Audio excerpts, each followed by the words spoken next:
بسم اللہ الرحمن الرحیم نحمد و نصلی علی رسولہ الکریم اما بعد فاعوذ باللہ من الشیطان الرجیم بسم اللہ الرحمن الرحیم ربی شرح لی صدری ویسر لی امری واحلل عقدۃ من لسانی یفقہوا قولی۔ السلام علیکم، کیسے ہیں آپ سب لوگ؟ امید کرتی ہوں آپ سب لوگ خیریت سے ہوں گے۔ آج ہم بات کریں گے خلیفہ سوم حضرت عثمان غنی رضی اللہ تعالیٰ عنہ کے بارے میں۔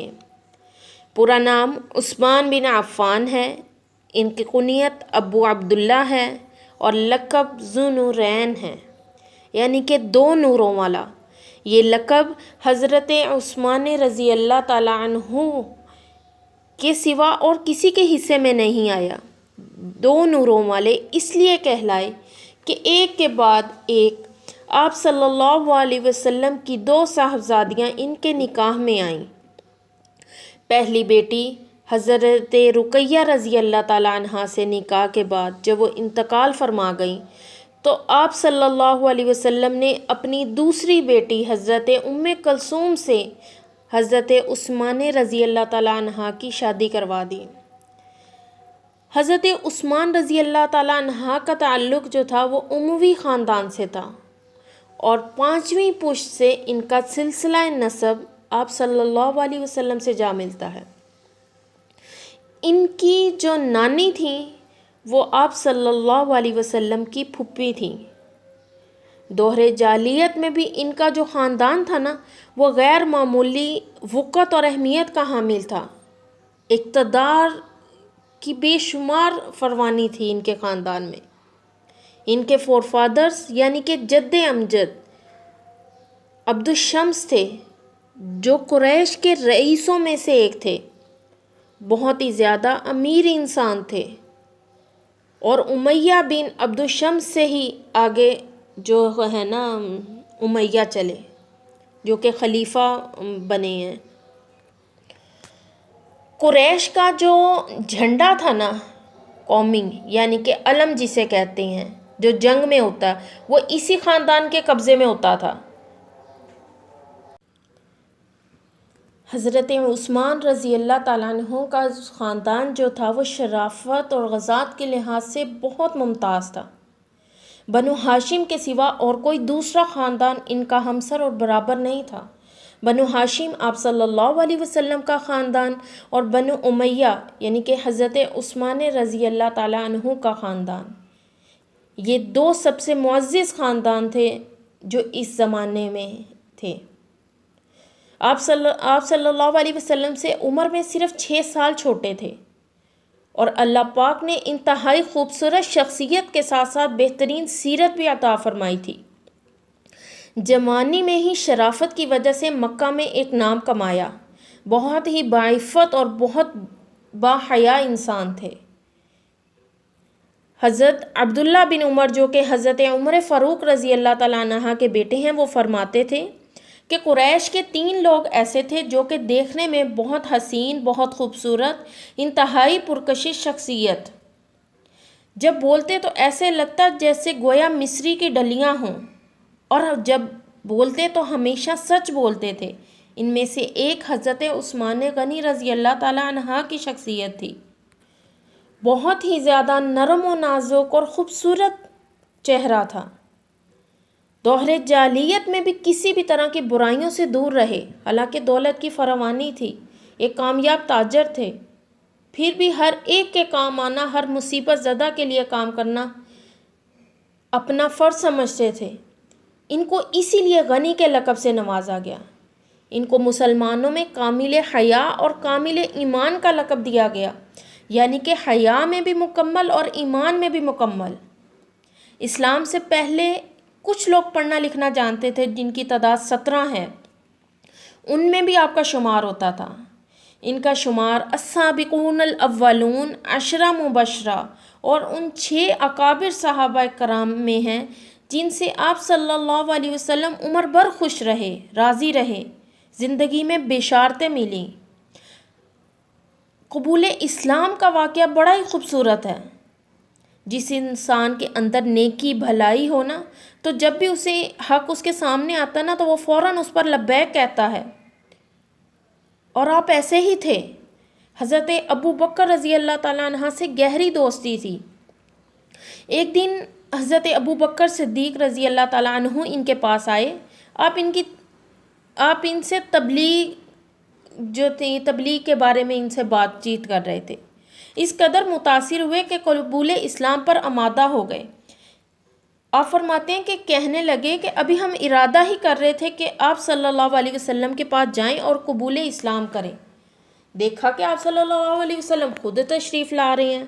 فرمایا، اے عثمان، خدا کی جنت قبول کر، میں تیری اور تمام مخلوق کی ہدایت کے لیے مبعوث ہوا ہوں۔ سبحان اللہ۔ حضرت عثمان کہتے ہیں کہ جب آپ صلی اللہ علیہ وسلم کے منہ سے یہ الفاظ ادا ہوئے جو کہ اتنے پر اثر تھے کہ میں فوراً کلمہ پڑھنے لگا اور مسلمان ہو گیا۔ حضرت عثمان کو اتنی دولت کے باوجود اسلام کے راستے میں بہت زیادہ ستایا گیا۔ اسلام قبول کرنے کے جرم میں، کلمہ حق پڑھنے کے جرم میں آپ کو ان کے چچا نے، حکم بن ابی العاص نے لوہے کی زنجیروں سے باندھ کر دھوپ میں ڈال دیا۔ کئی روز تک علیحدہ مکان میں بند رکھا گیا۔ تو چچا نے کہا کہ جب تک تم مذہب کو نہیں چھوڑ دیتے، یعنی کہ اسلام کو نہیں چھوڑ دیتے، آزاد نہیں کروں گا۔ یہ سن کر آپ نے جواب فرمایا، اللہ کی قسم میں مذہب اسلام کو کبھی نہیں چھوڑ سکتا اور اس ایمان کی دولت سے کبھی دستبردار نہیں ہوں گا۔ حضرت عثمان غنی رضی اللہ تعالیٰ عنہ اعلیٰ سیرت و کردار کے ساتھ ساتھ ثروت و سخاوت میں بھی بہت مشہور تھے۔ رسول اکرم صلی اللہ علیہ وسلم نے فرمایا، جنت میں ہر نبی کا ساتھی اور رفیق ہوتا ہے، میرا ساتھی عثمان غنی رضی اللہ تعالیٰ عنہ ہوگا۔ مدینہ منورہ میں ایک بار پانی کی قلت تھی، جس پر حضرت عثمان غنی رضی اللہ تعالیٰ عنہ نے نبی پاک صلی اللہ علیہ وسلم کی اجازت سے پانی کا کنواں خرید کر مسلمانوں کے لیے وقف فرمایا۔ کہا جاتا ہے کہ آپ اس یہودی کے پاس گئے اور کہا کہ مجھے آدھا کنواں بیچ دو۔ اس نے کہا آدھے سے کیا مراد ہے؟ آپ نے کہا ایک دن کے لیے مجھے دے دو، ایک دن تم یوز کیا کرو، جس دن تمہاری باری ہوگی تم جس کو چاہے مرضی دے دینا۔ اب آپ نے 12,000 درہم میں اسے آدھا کنواں لے لیا۔ کہا جاتا ہے کہ اس کنویں کا پانی بہت زیادہ میٹھا تھا اور مسلمانوں کو بہت زیادہ تنگی ہوتی تھی پانی کے حصول میں۔ تو آپ نے جس دن آپ کی باری ہوتی تھی، حضرت عثمان اتنا پانی بھرتے تھے، کہتے ہیں بھی لوگوں نے جس دن اس کی باری ہوتی تھی اس کے پاس جانا ہی چھوڑ دیا۔ اتنا پانی تھی، اتنی پانی کی فراوانی تھی، لوگ پیٹ بھر کے جی بھر کر استعمال کرتے تھے۔ تو اس نے اگلا کا جو باقی کا بھی تھا وہ بھی 8 درہم میں حضرت عثمان غنی رضی اللہ تعالیٰ عنہ کو فروخت کر دیا۔ اسی طرح حضرت عثمان غنی نے رضی اللہ تعالیٰ عنہ نے غزوہ تبوک میں جب مشکلات پیش آئیں تو آپ نے تقریباً 30,000 فوج کی 1/3 جو اخراجات کی ذمہ داری اپنے اوپر لی۔ دوسرا اہم واقعہ حضرت عثمان رضی اللہ تعالیٰ عنہ کی زندگی کا، جب رسول اکرم صلی اللہ علیہ وسلم نے زیارت خانہ کعبہ کا ارادہ فرمایا تو حدیبیہ کے مقام پر یہ علم ہوا کہ قریش مکہ آمادہ سے جنگ پر آمادہ ہیں۔ تو اس پر آپ صلی اللہ علیہ وسلم نے سیدنا عثمان غنی رضی اللہ تعالیٰ عنہ کو سفیر بنا کر مکہ بھیجا۔ تو قریش مکہ نے آپ کو روکے رکھا، تو لوگوں میں یہ افواہ پھیل گئی کہ عثمان غنی رضی اللہ تعالیٰ عنہ کو شہید کر دیا گیا ہے۔ اس موقع پر آپ صلی اللہ علیہ وسلم نے اپنے صحابہ اکرام سے بیعت لی کہ خدا کی قسم جب تک عثمان قصاص نہیں لیں گے یہاں سے نہیں ہلیں گے۔ یہ بیعت تاریخ اسلام میں بیعت رضوان کے نام سے مشہور ہے۔ قریش مکہ کو جب صحیح صورتحال کا علم ہوا تو وہ صلح پر آمادہ ہو گئے اور سیدنا عثمان غنی رضی اللہ تعالیٰ عنہ واپس آ گئے۔ آپ حضرت ابو بکر صدیق رضی اللہ تعالیٰ عنہ کی مجلس مشاورت کے اہم رکن تھے۔ امیر المؤمنین سیدنا عمر رضی اللہ تعالیٰ عنہ کی خلافت کا وصیت نامہ بھی آپ نے ہی تحریر فرمایا۔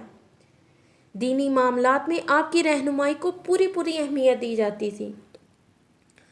ایک بار مکہ میں قحط سالی کا واقعہ پیش آیا، تو حضرت عثمان غنی رضی اللہ تعالیٰ عنہ کا جو تھا سارا غلہ، وہ 1000 اونٹوں پر غلہ لے کر آئے، تو لوگوں نے ایک سے بڑھ کر ایک آفر دی کہ آپ ہمیں بیچ دیں۔ تو حضرت عثمان غنی رضی اللہ تعالیٰ عنہ نے کہا میں اس کا پہلے ہی سودا کر چکا ہوں، جو مجھے 1 کے بدلے 10 دے گا اور اس سے بھی کہیں زیادہ دے گا۔ تو آپ نے وہ سارے اونٹ قحط سالی میں جتنے بھی لوگ مبتلا تھے، محتاج، فقیر، سب میں وہ بانٹ دیا۔ آپ صلی اللہ علیہ وسلم نے ان کے بارے میں ارشاد فرمایا کہ عثمان کے حیا سے فرشتے بھی شرماتے ہیں۔ سبحان اللہ۔ تبلیغ و اشاعت اسلام کے لیے فراخ دلی سے دولت خرچ کیا کرتے تھے۔ ان کا دور حکومت تاریخ اسلام کا ایک روشن باب ہے۔ ایسی اسلامی فتوحات ہوئیں کہ اسلامی سلطنت کے حدود جو ہے وہ تمام عالم اسلام میں پھیل گئیں۔ انہوں نے اس دور کی بڑی بڑی حکومتیں، روم، فارس اور مصر کے علاقوں میں اسلام کا جو پرچم تھا اس کو بلند فرمایا۔ نبی کریم صلی اللہ علیہ وسلم نے فرمایا، اے عثمان تجھے خلافت کی قمیص پہنائیں گے اللہ پاک۔ جب منافق اسے اتارنے کی کوشش کریں گے تو اسے مت اتارنا یہاں تک کہ تم مجھے آ ملو۔ چنانچہ جس روز آپ کا محاصرہ کیا گیا نا، تو آپ نے فرمایا مجھے سے حضور نے عہد لیا تھا کہ منافق خلافت کی قمیض اتارنے کی کوشش کریں گے، تم نہ اتارنا، اس لیے میں اس پر قائم ہوں اور صبر کر رہا ہوں۔ 35 ہجری میں ذی-القعدہ کے پہلے عشرے میں جب حضرت عثمان غنی رضی اللہ تعالیٰ عنہ کے گھر کا محاصرہ کیا، آپ نے صبر و استقامت کا دامن نہیں چھوڑا۔ محاصرے کے دوران آپ کا کھانا پینا بند کر دیا گیا۔ تقریباً 40 روز بھوکے پیاسے رہنے کی حالت میں 18 ذی الحجہ کو انتہائی بے دردی کے ساتھ روزے کی حالت میں آپ کو شہید کر دیا گیا۔ آپ کی شہادت در حقیقت اسلامی تاریخ کی سب سے اول اور سب سے عظیم سازش تھی۔ یہ سازش جو عبداللہ بن سبا سمیت متعدد منافقین کی کوششوں کا نتیجہ تھی،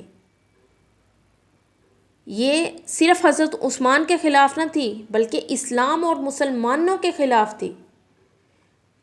اور آپ کی شہادت کے بعد وہ دن ہے اور آج کا دن کہ مسلمان تفرقہ اور انتشار میں ایسے گرفتار ہوئے کہ ابھی تک نہیں نکل سکے۔ یہ وہ بات ہے جس کی خبر خود حضرت عثمان غنی رضی اللہ تعالیٰ عنہ نے ان الفاظ میں دی تھی کہ اگر تم نے مجھے قتل کر دیا تو باخدا پھر تا قیامت ایک ساتھ نماز نہیں پڑھ پاؤ گے، نہ ایک ساتھ جہاد کرو گے۔ تو آج یہی ہے، آج بھی تو اسی طرح کی مسلمان اس قدر تفرقہ بازی میں پڑے ہیں۔ آج کہاں کوئی ایسا پلیٹ فارم ہے جہاں پر مسلمان اکٹھے ہوں۔ حضرت عثمان غنی رضی اللہ تعالیٰ عنہ صرف کاتب وحی نہیں تھے بلکہ قرآن مجید آپ کے سینے میں محفوظ تھا۔ آیات قرآن کے شان نزول سے بہت اچھی طرح واقف تھے۔ آپ کا سب سے اہم کارنامہ قرآن پاک کو ایک قرات پر جمع کرنا ہے، اسی لیے آپ کو جامع القرآن کا لقب سے نوازا گیا۔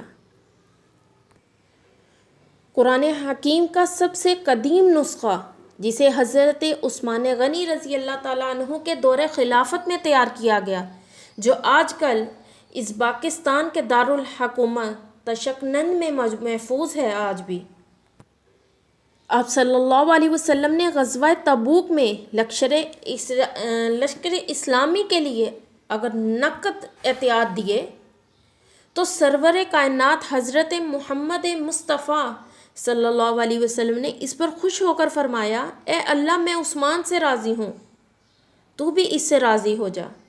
حضرت عثمان غنی رضی اللہ تعالیٰ عنہ کا یہ طرز عمل آج کے صاحب خیر مسلمانوں کے لیے بہترین نمونہ ہے۔ اللہ پاک ہم سب کو ہدایت نصیب فرمائے اور ہمیں سیدھے راستے کی توفیق عطا فرمائے۔ وما علینا الا البلاغ المبین۔